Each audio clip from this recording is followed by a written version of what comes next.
So the Paul McCartney sound checks.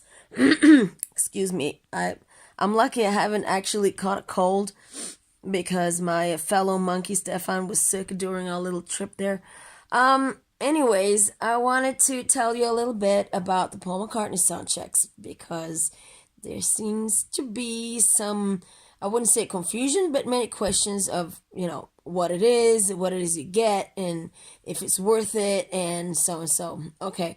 Um, Sorry, I'm fiddling around with my hair.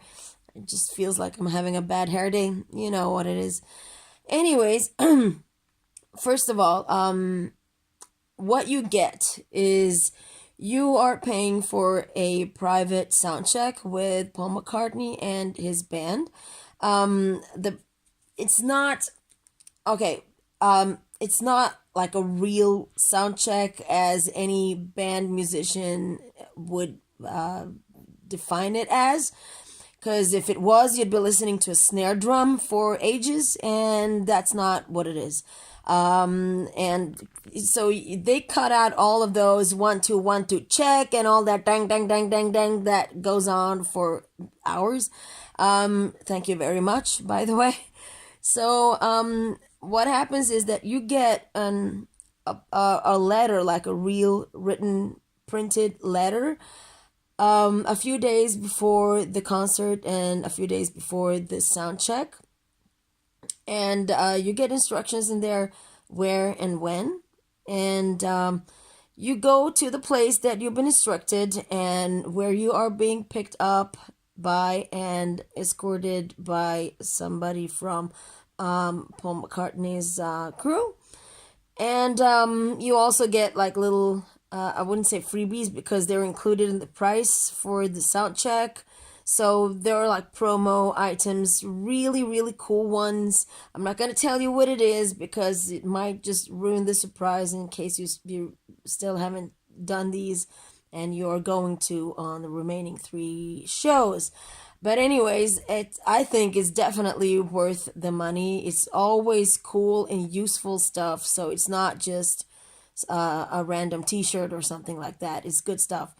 And then you wait until it's time to get inside the arena, and you're also being escorted there by somebody from Paul McCartney's crew, and you wait until they show up.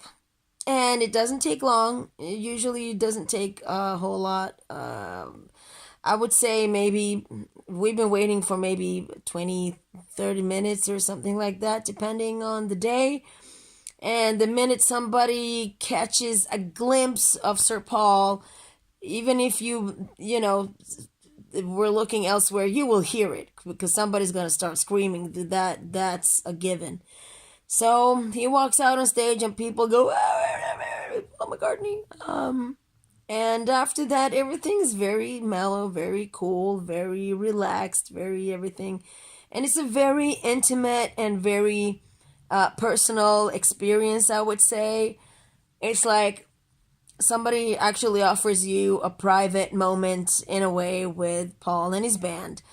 And whereas the actual gig is about 3 hours, 3.5 sometimes, the sound check lasts around, I'd say, I don't know, 45 minutes up to an hour, something, I guess.